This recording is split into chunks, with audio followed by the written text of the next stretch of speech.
If the president doesn't wake up to this soon and prepare us, he's going to have trouble.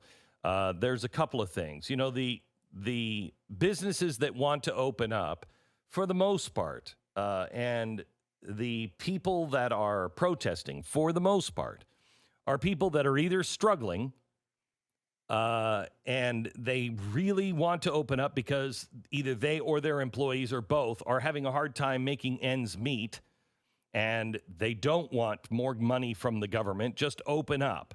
The second group of people that I think the president needs to get a handle on are the people who are protesting because they see these laws as draconian. They don't want to necessarily open up. I mean, as Stu said, in Sweden, they left the movie theaters open, but 95% of the box office was gone because people are smart. They're not, you just have to tell them the truth and they will react in a proper way for the most part. But those two things are going to get worse and worse and worse. And here's what I warn you about. There are going to be more and more protesters and groups that are going to try to get you to sign up to go against the government. And with reason in some cases. Last week, there is a potential rent strike that was brewing among the working poor in New York City. They are planning on skipping out on May's rent payment to the landlords. Here's what the website said. With so many New Yorkers unable to pay rent for the foreseeable future, the current crisis is unsustainable and demands action. Many tenants have no ability to pay rent, and the landlords can't collect rent from tenants who are broke.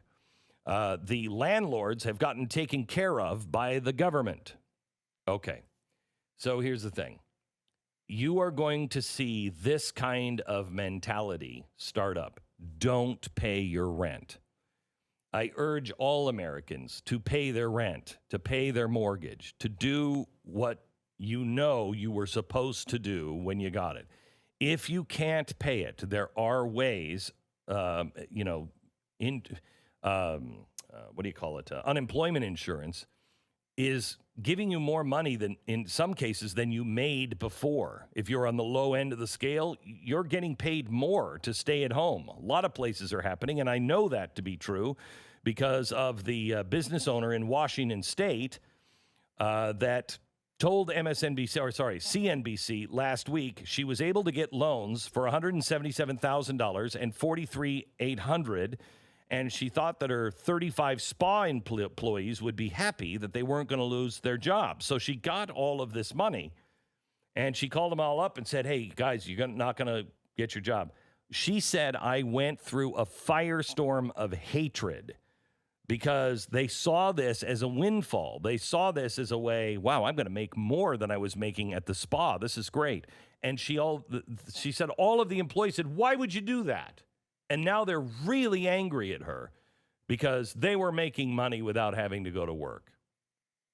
This is not right and not good for our health.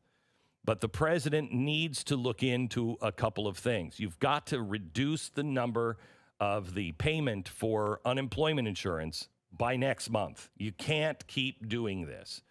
And you can't make it so people can make more money sitting at home. You're going to see a movement towards universal basic income. The left is already just frothing at the mouth for it. You're going to see people start to organize things like the banks got all their money and we didn't get ours, so why am I going to give money to the banks? Partially true. The landlords didn't get bailed out by the federal government. If you're rich, you didn't get a dime from the federal government. And where is the landlord going to get? Where are they going to get that money? They owe that money to the bank. They're just like you, just with a bigger payment every month. If they own that building, most likely they don't really own the building. The bank does. But we are not going to be able to open up unless the federal government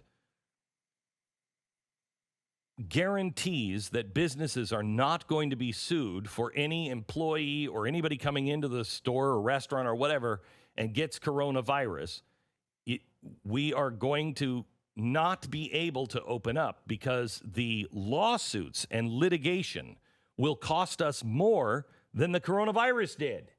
There can't be any lawsuits on this, and the federal government must pass that bill right now. Something else you're going to start to see. Credit card limits were lowered just last week.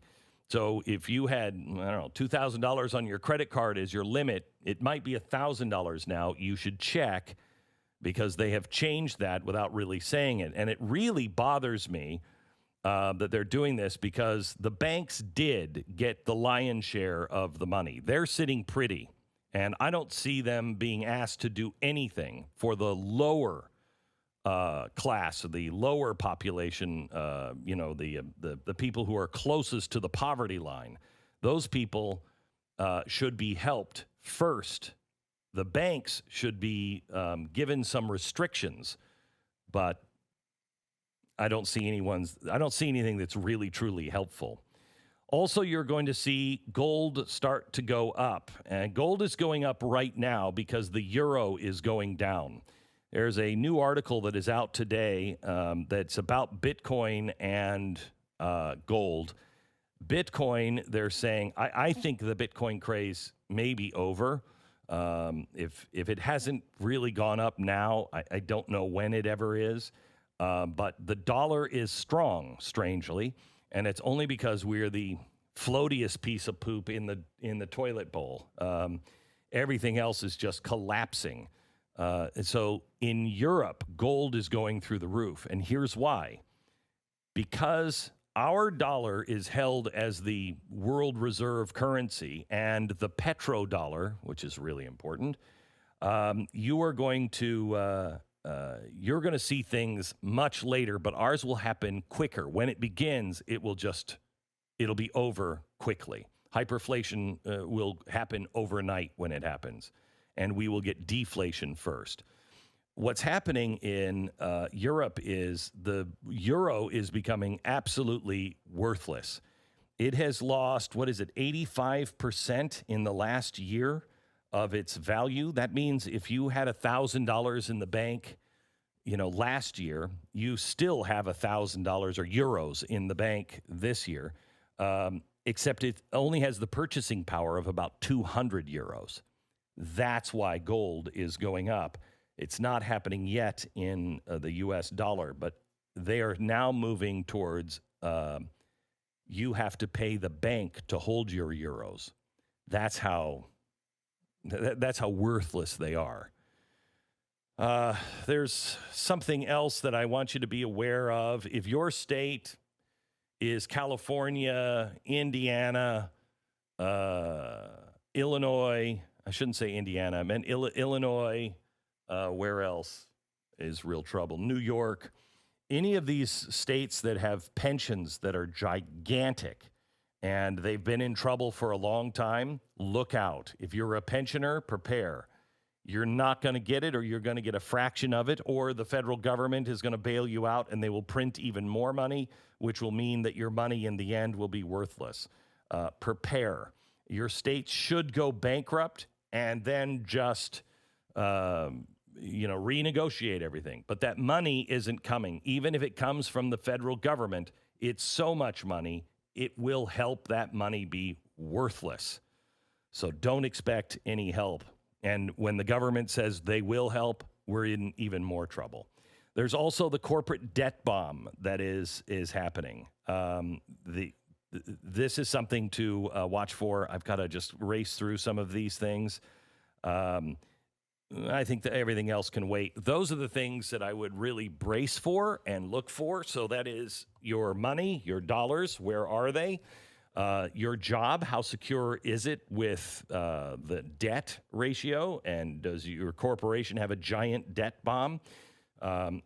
Is the government passing a bill that is going to protect those businesses that you work for so they're not sued out of existence? The big one, the most urgent one is your food situation. Hamburger, meat, chicken is going to be harder to get and more expensive. It will pick back up, but it's going to take time to get there. And global famine, not hunger, global famine is coming because of this pandemic. And the last thing, please be responsible. Don't take this PPP money if you see it as a windfall. Don't take this unemployment insurance if you see it as a windfall, and pay your rent.